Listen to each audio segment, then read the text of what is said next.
Madness is rare in individuals, but in groups, parties, nations, and ages it is the rule. Friedrich Nietzsche.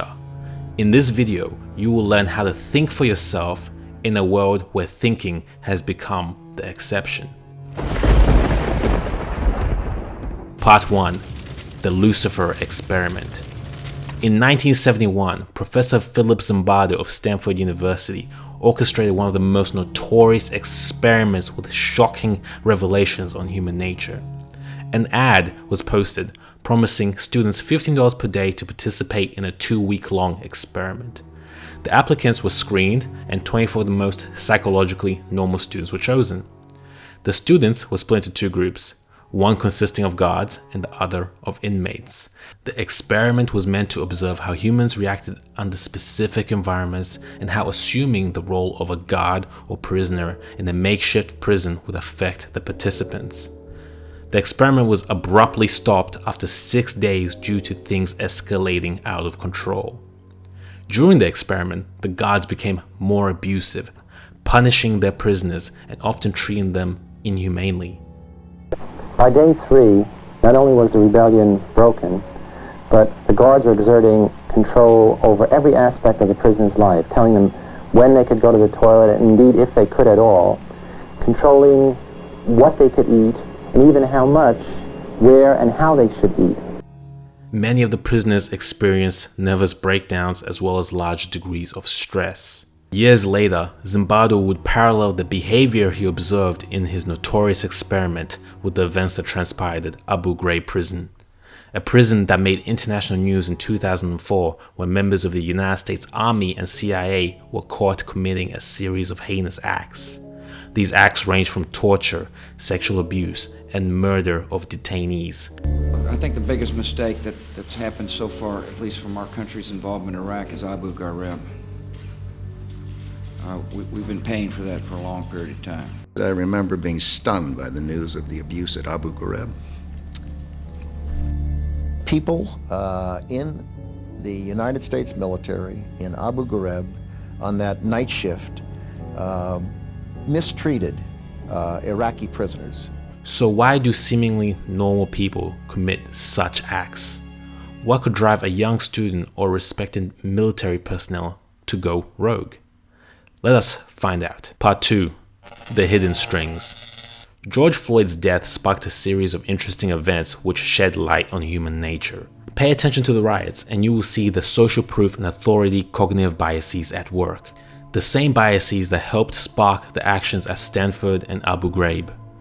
Cognitive biases are mental shortcuts our brains perform. For humans, it's much easier to mistake a stick for a snake than it is to mistake a snake for a stick, as one of these mistakes could lead to our deaths. It's much better to be wrong most of the time and alive than it is to be right more often and dead. When in large groups, we tend to put our trust in what others do over our own thoughts. We think, since everybody is doing this, it must be right. Over the years, millions of people have died due to the evolutionary drive to follow the herd. When you see looting and vandalism done by people who under normal circumstances would never commit a crime, you're watching the social proof bias at work. These people are being influenced by the actions of others that are protesting. Posted a beautiful, aesthetically pleasing picture of an egg, has surpassed that post. A trivial picture of an egg amasses millions of likes on Instagram. Social proof is what compels you to like it too. When everyone starts posting about racism and how Black Lives Matter, often social proof and virtue signaling are the biggest drivers. Think about it. These issues, amongst others, have been around for years. Why is everyone talking about it now? People and businesses who previously had nothing to say about black people are now more vocal than Dr. Martin Luther King. Most human beings cannot resist the urge to follow the group or the leader. Perhaps the most shocking example of these biases at work is through observing cults. In 1978, 913 followers of cult leader Jim Jones committed a mass murder-suicide.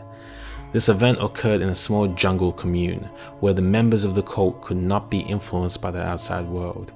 When everybody around you is mad, madness becomes normal. Unfortunately, the social proof and authority bias help distort our vision. Part 3. The way out. So how can we see through the madness and learn to think for ourselves? How can we stop being influenced by groups and authority figures? The key is to increase our self-confidence through making our own decisions. Only through developing massive trust in yourself can you overcome the urge to follow the herd. Since birth, many of us have looked at others for solutions. We have followed society's roadmap without question. We studied what was expected of us and committed to a suitable 9-to-5 job. We were raised to trust teachers, leaders, and governments over ourselves. You need to consider if you are in control of your life or if you're just another cog in the wheel. Here are some things for you to think about. Slavery was abolished less than 200 years ago, which means for most of our history, we thought it was okay to own other human beings and trade them like Yu-Gi-Oh cards. In the 1950s, methamphetamines were prescribed as a diet aid and were thought to be able to help fight depression. They were easily available to young college students and were often used by truck drivers to stay awake on the road. Also consider that many people have received prison sentences for weed possession, the same drug which is now legal in many countries. I mean, it's legal, right? It's totally legal. We have now reached the final stage of human advancement. Many things that are deemed as normal and acceptable today will be looked at with dread and embarrassment tomorrow. The visionaries of today could be the Stalins or the Hitlers of tomorrow. Don't fall for conjecture. Dedicate yourself to obtaining knowledge. Learn from several domains. Read good books. Watch documentaries. Learn from people with skin in the game. Build your critical thinking faculties by developing a deeper perspective on issues. Look at both sides of every story before taking a side. Understand that most people cannot comprehend complexity and nuance. Don't accept the common narrative so easily. Learn to trust yourself first. Meditate frequently so that you can hear your own voice whilst separating it from society's input. Get in touch with your intuition and trust it over other people's opinions. Question everything, and then when you're done, question it again. Educate yourself on the cognitive biases and heuristics, the mental shortcuts that hamstring you. The cognitive biases that influence us to follow the herd and be obedient to authority figures were made for a simpler world, a world where our enemies were very obvious: carnivores and famine. Our world is increasing in complexity. No one person or government can comprehend it, which means that when your instincts are telling you that something is off, you just might be right. Don't put blind faith in society. Don't put blind faith in what others are doing around you. Trust yourself, have self-esteem, have the confidence to think differently. When you educate yourself and start to live life on your own terms, you will become a lion. And lions do not follow sheep. Do this, and I promise you will be one step closer to living and dying well. Thanks for watching the video. I appreciate you. If you haven't already, make sure you subscribe to the channel and click the bell notifications so we can see more of each other. Until next time.